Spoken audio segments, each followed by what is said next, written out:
Alright, ta-da! Here is the latest.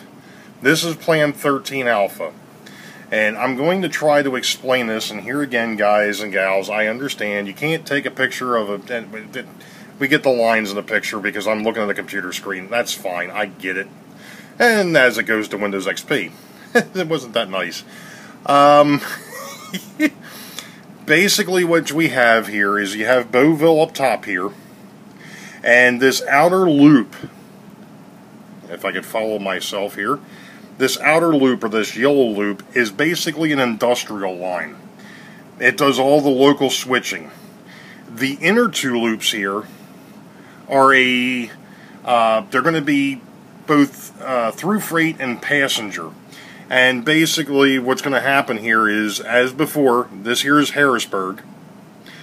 So, or I'm sorry, this here is actually Richmond. So we're leaving Richmond, we're going to come out on the line, we're going to go, if it's a passenger train, it would stop underneath of Boeville. If it's a through freight, it's going to pass through and come all the way around through Newtown. This is Newtown down here. And then it would come back into the off stage, and it would actually pull up into what is Harrisburg, and vice versa. So if we left Harrisburg, we'd come down here, we'd go ahead and we'd flow back into Boeville, and then eventually down to Richmond. So that gives me two places to store trains off stage, as it were. I still need to play around with this yard. I'm not real happy with it yet. I'm not sure what I'm going to do with it or how I'm going to work it, but because of the fact that, and of course my big fingers aren't going to work there, I'm going to have to pull back on the, here we go. So this here is supposed to be the roundhouse, and it doesn't leave a whole lot of space, so I'm going to have to, what I'm thinking is I may end up putting it on the other side of the post. That way I can extend this down a little bit, make it bigger like this one is. And even at that, I think this one here I can probably slide maybe a little bit, but I have to watch because I can't come too far, because if not, then I'm not going to have much of a lead to do swapping of cars. And the thing of it is, and I know somebody else asked, they're like, wow, 3 yards, really?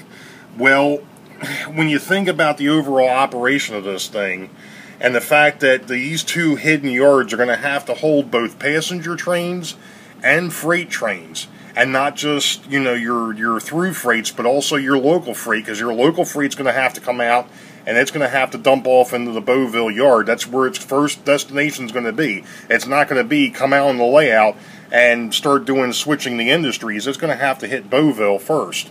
So, you know, I need the yard space. This yard, I may end up collapsing a little bit. And here's another thing of note, and I haven't taken a measurement on it yet, but I can tell you that this program, the lines are 3 inches apart on the straights, center to center. So, you know, that's a little bit wider than what's actually in Boeville yard now. This area here also, let me get my finger out of the way here again. I know that this area is going to be tight too, but I'm not too worried about that, because of the fact that the person that's going to be standing over here is going to be the person that's going to be working the yard. So, and this actually is close to 1 3/4 feet. If not, it's real close. As you can tell, it's real close to 2 feet. Actually, it is 2 feet. I'm sorry, because here's the 2 foot here, and the bench is basically 2 foot. So it's, you know, you got a 2 foot space there. So I'm not too concerned about that. That's really the only person that's going to be back there anyways. So, I mean, I still have the opportunity here. I don't have the opportunity to run 4 trains, but I still have the opportunity to come down here, flip a switch, and see 3 trains run all the time without doing any switching, or I can come down here and I can move things around. So, and of course, here's our wonderful normal swing bridge which exists today. It just moves and gets shortened quite a bit.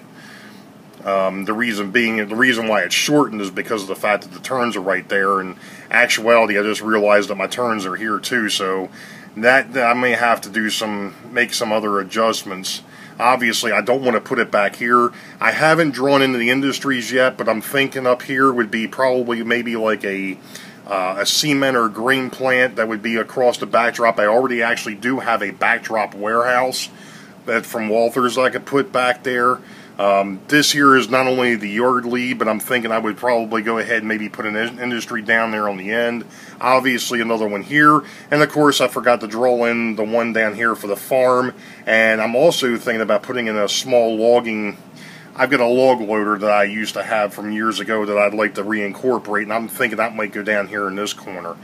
So, I mean, I'm going to be able to get my industries back, which is really what I wanted, and my switching and so on and so forth. So we'll see how this thing plays out. Like I said, this is the closest thing yet that I've come to a plan that I'm like, you know what, that could work. And Big Bill, I know you mentioned about talking to the track planner, and I may end up still sending him this and having him take a look at it. One of the biggest things, folks, and I know somebody else brought it up, and I know we've mentioned it before, but it's the number of freaking doors of this thing. All this down here is storage.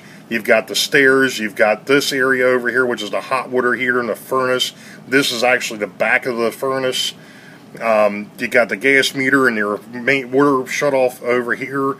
You got the display shelves and more storage. You've got the bench, and then you got the sump pump over in that corner. So, you know, this space is a little chopped up. Plus, you got two posts in the middle. So, let me go ahead and get this thing back to where you're looking at me instead of this track. Here I come to save the day. Told you I'm wired for sound. The unfortunate thing is I haven't been paying attention to the timing of this thing, so I'm pretty sure I'm getting kind of close. I do have another update, though. The fix that I put on the bump out apparently has worked. We've had some rather nasty rainfalls here again, and the underside of that bump out stayed dry. Thank goodness.